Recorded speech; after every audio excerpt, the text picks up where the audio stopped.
Hey guys, Swifty here breaking down all your Chicago Bears coverage with daily videos and in-depth analysis. Always knowledge over narratives. Today we have a ton of news to cover as the Bears have concluded 3 days of OTA practices. These practices were voluntary, but it's great to report that almost everyone showed up. First thing I want to get into is quarterback Justin Fields. We had seen videos of a shortened throwing motion throughout the offseason, but it was great to see it in action. I don't want to waste too much time on this, but if there was one issue of Fields' game that could use some work, it was his throwing motion. It was a bit of a windup, and he had a slight hitch in his elbow, meaning his elbow sticks out when he winds up to throw. His new motion is more compact and should lead to a quicker release and less instances where Fields gets hit while throwing the ball. Now, while I don't think this is a major issue, it was something that Fields needed to tune up if he wants to be great. It is awesome that he has been working so hard on it in his first offseason. Sometimes mechanic changes take a while to implement, and quarterbacks can default back to their old habits.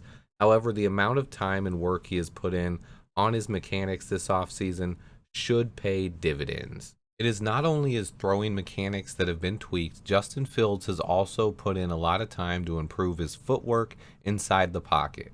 This probably won't be too relevant early in OTAs, but it is something you can notice a slight change in when viewing the limited amount of OTA footage that is circulating around Twitter. Justin Fields' continued development and growth in this offense will be one of the biggest storylines of the offseason and all season long. I can't wait.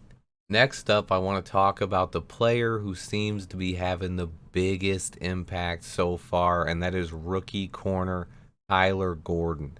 It seems some of you have missed my breakdown video on Gordon. It was released over a week ago, and I've had quite a few people message me asking me where it was. It's out, guys, I promise. Just go to my page. Anyway, Kyler Gordon has stepped onto the field and has been making an immediate impact. There was a clip that Chicago released of Kyler Gordon in coverage. His movement skills look as fluid as we expect, but seeing him tip a ball to himself and come down with the interception is exactly the kind of thing I want to see from Gordon. He has impressive ball skills and should be a huge playmaker in this secondary. Coach Flus praised him with a quote saying, "Gordon has been lighting it up the last 2 days. The guy has tremendous ball skills, and we are very impressed with him." You love to hear it. This is what we should expect to hear from our first pick of the draft, but man, it's great to see Gordon in action. He's going to be a playmaker and a fan favorite for sure. He's already becoming an easy favorite of mine for this draft class. His swag and personality is contagious.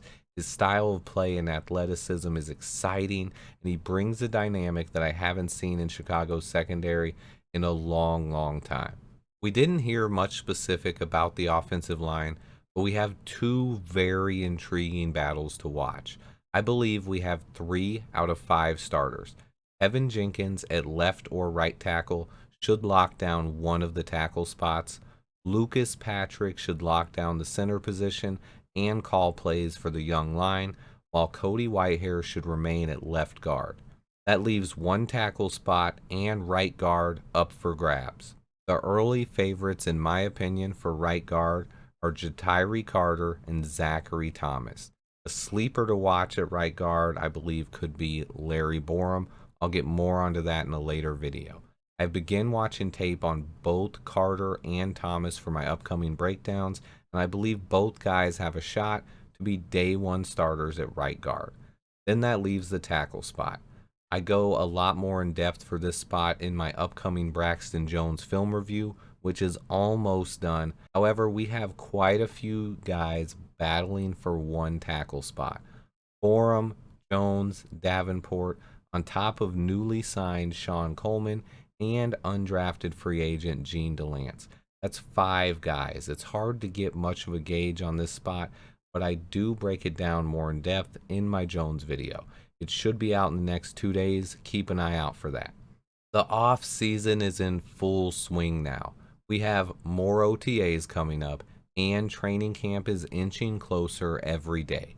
We moved right past free agency, the draft, rookie mini camps, and the schedule release. This offseason has been a wild ride already. We have a new general manager, a completely new coaching staff, and a new direction for the future. I couldn't be more excited to be covering this exciting time in Bears football, and I'm so glad to have you guys along for the ride with me. I will be starting a membership on this channel soon with early access to videos for members, a community Discord where I will post daily updates on upcoming videos and sneak peeks, plus tons more. Stay tuned, guys, and if you haven't subscribed yet, there's no better time to join than now. Don't forget to hit that like button, and until next time, bear down.